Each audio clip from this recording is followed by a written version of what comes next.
Welcome to My Healing is Your Healing, a podcast for the woman who's ready to stop performing and reclaim her voice.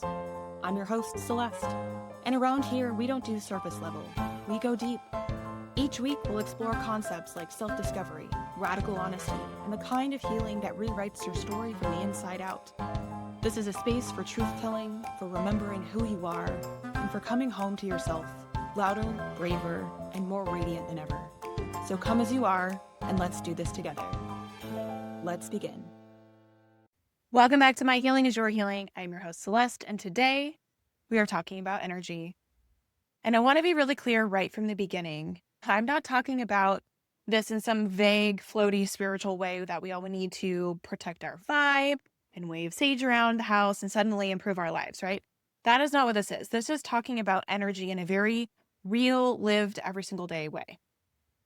I'm talking about the kind of exhaustion that so many women carry around like it is just this normal thing. The kind where you wake up tired, you move through the day tired, you come home tired, and then you wonder why even the things you want to do feel so hard. The kind where your body feels heavy, your brain is always cluttered, your nervous system feels like it has 12 browser tabs open, and one of them is playing music, and you can't figure out where it's coming from. That kind of tired. Because so many women feel exhausted, and usually the assumption is, well, I'm just doing too much. Or I need to manage my time better. Or maybe I'm just not disciplined enough. Or this really cruel one, maybe I'm just lazy. But I want to start with this truth. Exhaustion is not random. And burnout is not always about doing too much. Sometimes it is, absolutely. Sometimes your schedule is just a disaster in high heels, and you do, in fact, need rest. But a lot of the time, it's not just about the quantity of what you're doing. It's about the quality of what your energy is being spent on. Because you can have a life that is full and busy and meaningful and still feel deeply alive inside of it. You can do a lot and not feel depleted if the things that you are doing actually fit you, are in alignment, if they nourish you, if they match your values, if they make sense for your body and your temperament and your season of life, your goals and your emotional bandwidth.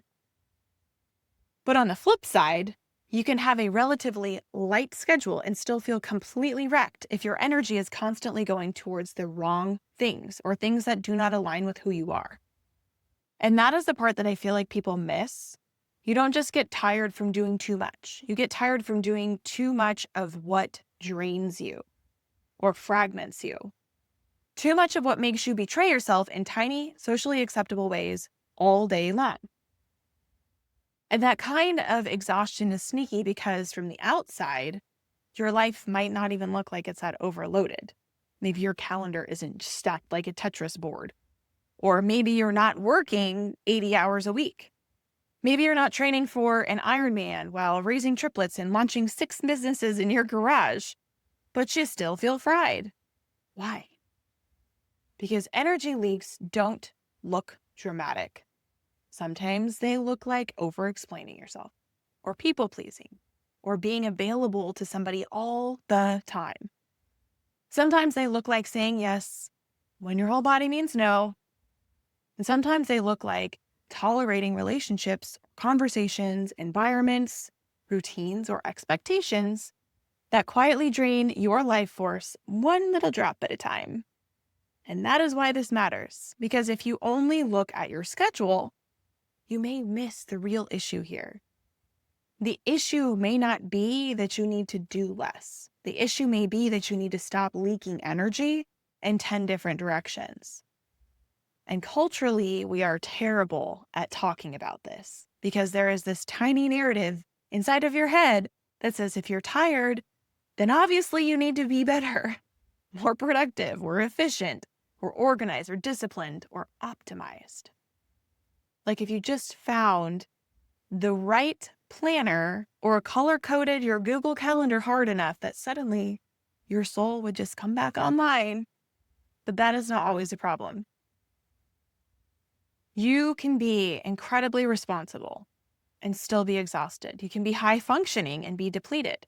You can be doing all of the right things and still feel like something is slowly draining out of you. Because energy is not just about how much you do. It is about what your body has to process while you're doing it. It's about who you have to be in order to survive your day, and whether your life actually lets you be yourself. For example, if you are deeply introverted and your day requires hours of surface level interaction, constant small talk, being on, and emotionally reading the room, responding to people, smiling, tracking other people's moods, trying to make everyone else comfortable, that can drain you faster than almost anything else. And I want to sit here for a minute because I think this is huge. There are women walking around thinking they have an energy problem when it's just an environment mismatch. If you are someone who needs depth and quiet and meaning and real connection, and you spend most of your day trapped in shallow conversation, emotional performance, or social management, of course you're tired. Of course you come home and you don't want to talk to anyone. And the idea of one more text message makes you want to throw your phone into the ocean. That doesn't mean there's something wrong with you. It means that your energy isn't being spent in the ways that match your wiring. And this doesn't just apply to introverts. Maybe you're someone who needs creativity, but your life has become all logistics. Or maybe you need solitude, but you never get any. Maybe you need movement, but your whole life is sitting at a computer. Maybe you need more honesty, but you keep swallowing your truth to keep the peace. Or maybe you need deeper relationships, but you keep giving your energy to people who only know how to skim the surface. That will drain you, not because you're weak, but because your system was created for something different. Your body knows when your life is asking you to live too far away from yourself. And that kind of exhaustion can get misread very easily. We think, I must just need a vacation. I just want a day off. And maybe you do. But sometimes what you actually need is to stop spending energy on things that should never have had access to you in the first place. Because here's the truth. You do not always need more rest. Sometimes you just need less energy leakage. And these energy leaks are subtle, and that's why they're so dangerous, because they're quiet, they're habitual, and they're incredibly easy to justify. They're not going to just walk into the room and announce themselves. They're not going to kick down your door and be like, hello, this is your burnout here. They will creep in and they will slowly build, and they sound entirely reasonable because everyone does them. They often look like normal adult behavior. It's one conversation where you don't say what you mean, or one obligation that you agree to out of guilt, or one more over explanation that you didn't know, one more hour spent worrying about what someone thinks about you, or a situation where you make yourself uncomfortable, you dim your light so someone else can stay comfortable. One more text that you answer when you were done for the day, or one more thing that you have to carry that was never yours. And none of those things sound catastrophic by themselves. And that's why it makes this so tricky, because it's not one giant event. It's the accumulation, this snowball, this slow drop of water into the pool that you are creating. And then one day you wake up feeling exhausted, resentful, foggy, irritable, disconnected, maybe even numb. And you think, why am I so tired? I'm doing the same things that I always do. And exactly, that's the point. You've been doing all of the same things, these same leaks, these same tiny betrayals to yourself, these same patterns of overthinking and overgiving and overfunctioning, overcommitting, overmanaging. And eventually your system says, I cannot keep up with this. Because burnout is not this dramatic collapse. It is a death by 1,000 tiny paper cuts in a very cute outfit. So sometimes it's being chronically out of alignment for so long that your energy just starts waving that white flag. I think that this matters, especially for women, because so many of us were taught to override ourselves early, right? To be nice, to be helpful and agreeable and low maintenance, to be easy to be around, and to not make things harder for other people. which means a lot of us became very, very skilled at leaking our energy and calling it love. We're very skilled at self-abandonment and calling it adult maturity. We're very skilled at emotional labor and calling it being a good person. And then we wonder why we're so tired. Because if your whole life is built around scanning the room and adjusting and accommodating and softening yourself and rescuing other people and explaining and pleasing and managing and holding everything else together, your energy is not just being used. It is being siphoned from you. And you may be so used to that you don't even notice until your body starts forcing you to have that conversation.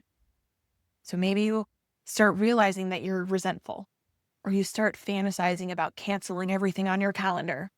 And these little tiny things that used to not annoy you start to annoy you in ways that they should not. And the people that you love start feeling like a demand until your joy gets quieter, until even rest doesn't feel like it's touching the real problem anymore. Because rest cannot always fix what misalignment just keeps repeating. You can sleep 8 hours and still wake up tired if your life is asking you to leak your energy all day long. And so that's where this episode really goes. It's not, how do I rest more? It is, where is my energy going? What is draining me that I have normalized? What am I participating in that keeps leaving me emptier than I need to be? Where am I giving energy because I feel obligated or afraid or guilty or responsible or just conditioned, not because it's actually aligned? Because once you start asking these questions, then things start to change. Then exhaustion stops being this personal flaw that you have to shame yourself for, and it becomes information. And it becomes useful information, honest information, a signal. Your body saying, hey, something here is costing me way too much.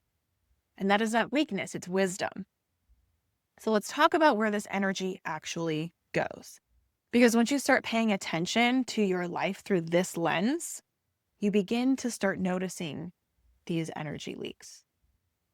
And like I said before, these energy leaks are not dramatic. They're not going to stick out like a sore thumb. They are subtle, they are quiet, they look quite normal.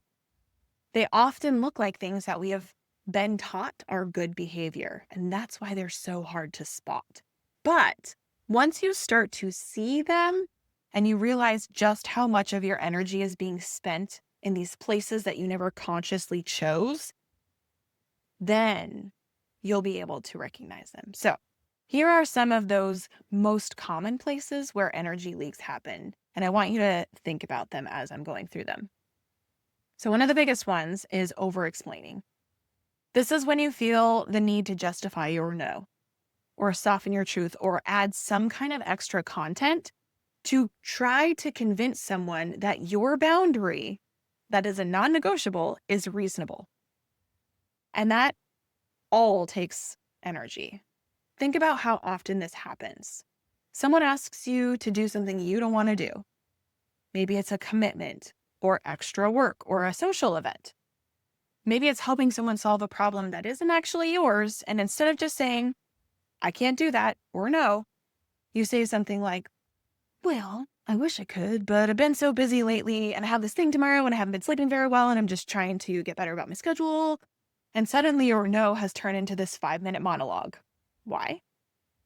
Because we want the other person to understand us and accept us. We want them to agree that our boundary is fair, but we still want them to like us. And here is the reality. Every time that you over-explain your boundaries, you are spending energy trying to manage someone else's perception of you. And that is exhausting. A clear boundary sounds like this. I can't do that. Or that doesn't work for me. And then you stop talking. But for many people, silence after a boundary feels so uncomfortable. So we rush in and we start filling in that space. And suddenly we're negotiating something that did not even need to be negotiated in the first place. Over-explaining is energy trying to make your boundaries comfortable for other people. But boundaries are not always comfortable. They're just honest. So another huge energy leak is emotional labor. And this one is often sneaky because it looks like kindness. It looks like we're being supportive or a good friend, a partner, a colleague, a good daughter or a sister. But emotional labor goes beyond simply listening to someone else. If you're constantly managing the emotional environment around you, you're regulating, you're anticipating, you're trying to predict how someone else will feel, you're editing your words so they don't get upset, you're monitoring the mood of every person in the room, and you're adjusting yourself so that you can keep things smooth. You're holding space for everyone else's feelings while quietly ignoring your own.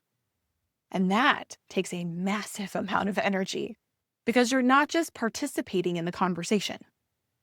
You're running emotional calculations the entire time. You're thinking, okay, if I say this, will I hurt their feelings? And if I bring this up, will it start an argument? Or maybe I should phrase it differently so they don't feel bad. Maybe I should just let it go so things stay calm. That kind of constant emotional management is exhausting. And here's the important distinction. There's nothing wrong with caring about how other people feel. But when someone else's emotional comfort becomes your primary responsibility, then your energy starts draining very quickly. You're no longer having a relationship. You're managing an ecosystem. And if you're constantly prioritizing everyone else's emotional state over your own truth, eventually your system gets tired of carrying that load. Another place that energy leaks is through unclear boundaries. And sometimes this happens because we genuinely don't know where our line is. But a lot of the time we do. We know what feels okay. We know what feels off. And we know when something is asking us too much. But we don't feel safe holding that line.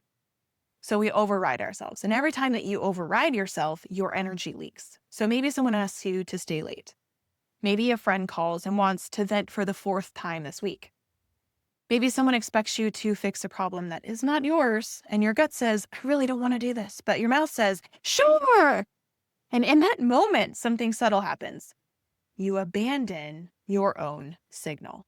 And it might not seem like a big deal once, but then it happens repeatedly, and your system starts noticing because every time that you override yourself, you're spending energy fighting against your own instincts. You're pushing your own boundaries aside, and that friction adds up.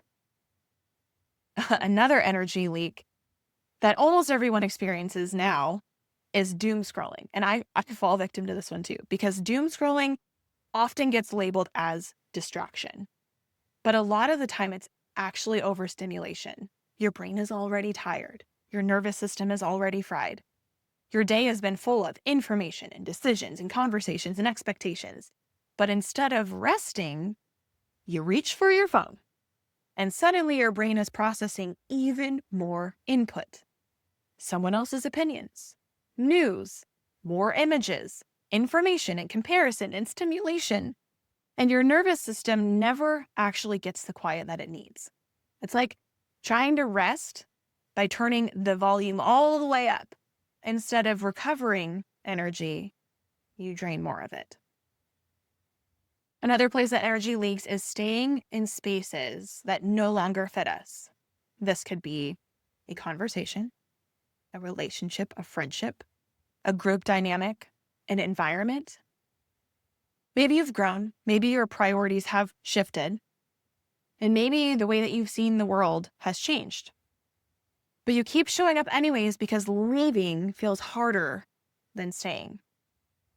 Maybe you don't want to disappoint someone. Or maybe you're worried that there's going to be a conflict. Maybe you feel responsible for maintaining the connection.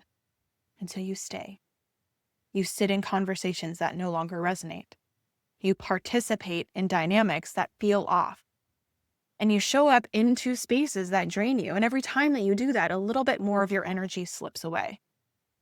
Because when you stay somewhere that no longer aligns with you, your body feels it. Even if you put on a smile, even if they're still being polite, your system knows. And finally, One of the heaviest energy leaks is carrying what isn't yours. And this one is a big one. You're carrying other people's emotions or their reactions or their responsibilities, their schedules, deadlines, plans. Sometimes we carry these things because we care. We call it love. Sometimes we carry them because we feel responsible. And sometimes we carry them because we're conditioned to believe that it is our job to keep everything else running smoothly. And that weight adds up. And at some point, you start to feel like Atlas in the Greek myth, where you're like holding the world on your shoulders, trying to keep everything balanced, trying to make sure nothing falls apart. But you are one person, and you are not responsible for managing everyone else's life. And when you constantly carry things that were never yours to hold, your energy slowly drains. Now, here's something really important. We do not leak energy because we are weak. We leak energy because we were conditioned to. These patterns were learned, they were practiced and reinforced. Many of us were taught that being nice meant being available, that being a good person meant accommodating every single person, that love was not love unless it was earned through sacrifice, and that disappointing people was dangerous. Because if you upset somebody, maybe they would withdraw, maybe they'd reject you or leave you. And so we learned these strategies that kept us safe. We said yes when we wanted to say no. We stayed when we wanted to leave. And we explained ourselves when we just wanted to be done. And for a long time, those strategies worked. They helped us belong. They helped us avoid conflict. And they helped us navigate environments where honesty might not have been welcomed. But what protected you at one point in your life may be draining you now, because these survival habits don't always translate into healthy adult patterns.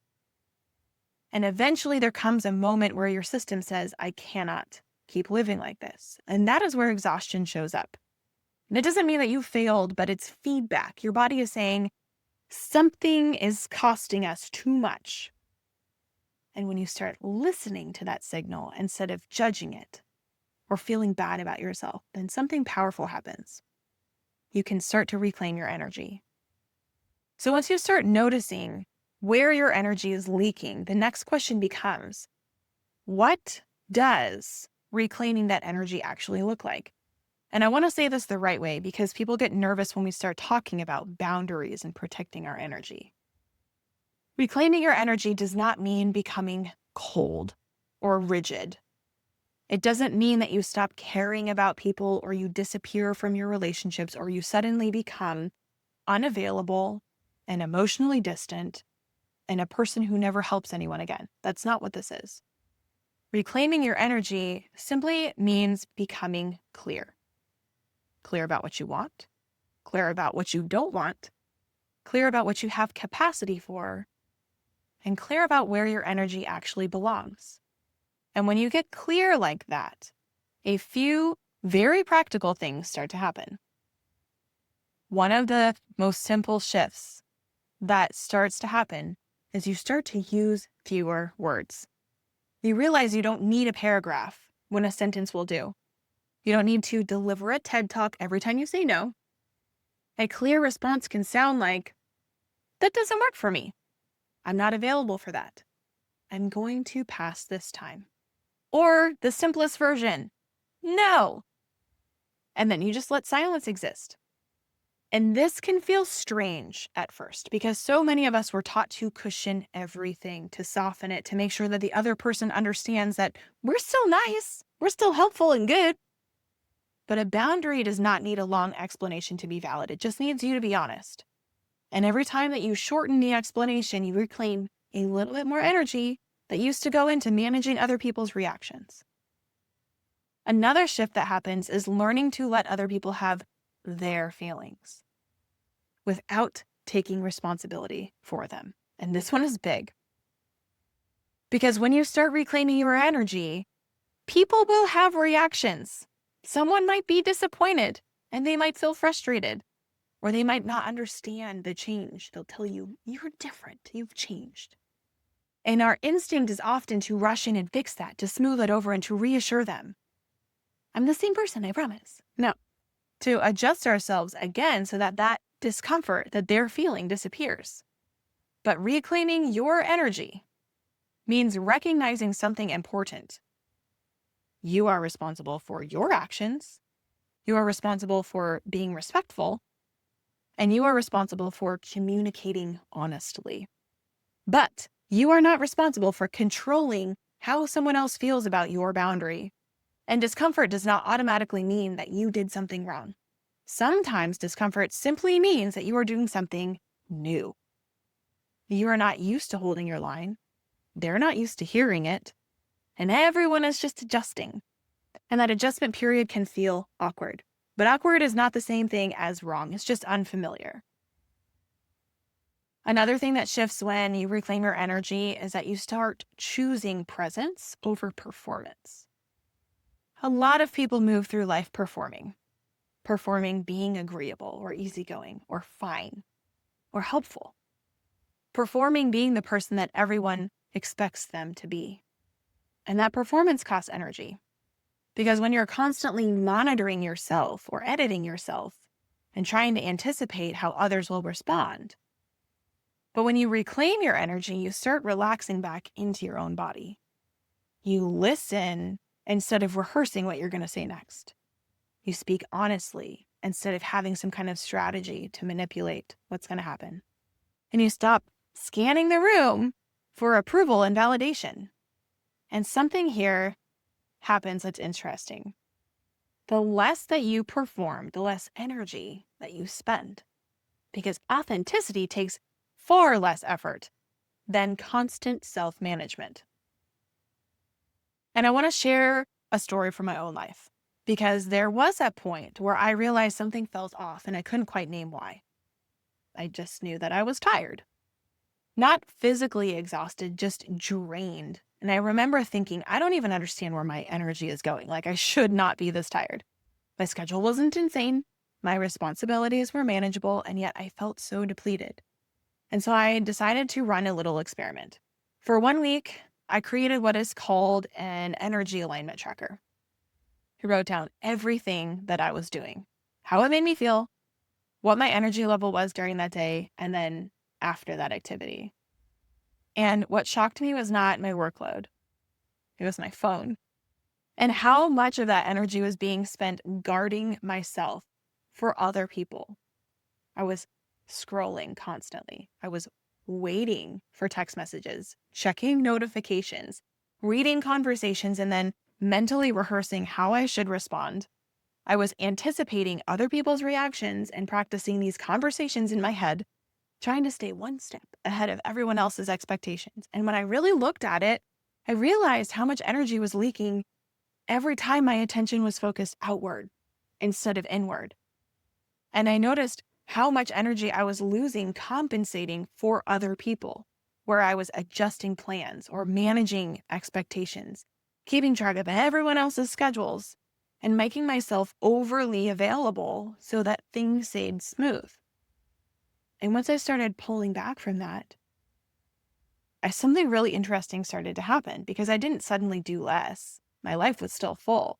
My calendar was still active, but my energy felt completely different. These work blocks that I had felt sustainable. Hard days didn't flatten me the way that they used to, and joy felt accessible again. And this energy that I was losing didn't come back because I was trying harder. And it came back because I stopped leaking it everywhere to everyone. So here's today's toolbox. And this one is simple. Throughout your day, I want you to start asking yourself one question. Whether it's when you're about to start doing something, or when someone asks you for something, or when you're deciding how you want to spend your time, I want you to ask yourself, does this give me energy or does it cost me energy? And I don't want you to moralize whatever answer comes up in your head. I don't need it to be some big existential decision. I just want you to answer honestly. Some things will give you energy, and some things will cost energy in ways that don't make sense anymore. But that awareness alone can start changing how you move through your life. And you don't need to fix everything overnight. I just want you to become aware of it. You don't have to overhaul your schedule, but you need to stop hemorrhaging the energy that you already have, because your energy is not infinite. It is sacred. And protecting it does not make you selfish. It just makes your life more sustainable. You don't need more motivation or a better routine. You just need to stop draining your energy in those places that it doesn't need to be drained. So this is my invitation to you. If you want to practice this kind of awareness in real time with other women who are also doing this work, I would love to invite you to join the Radiant Women's Collective. We meet online every second and fourth Wednesday of the month. It is free. It is a space where we get to talk about all of the real work of becoming the woman that you want to be. Energy, boundaries, healing, growth, and everything in between. You can find the link in the show notes. And until next time, keep showing up, keep growing, and remember, you were never meant to dim your light. Thanks for tuning in and being here, for healing out loud, and for walking this path beside me. If this episode cracked something open or helped you remember a part of yourself, pass it on and share it with someone you love. For more support, free resources, or the next steps to your journey, head over to my website, myhealingisyourhealing.com. And if you loved today's conversation, subscribe, rate, and leave a review. Your words help this space grow and help more women find their way home to themselves. If I was your muse today, then my healing is your healing. Until next time.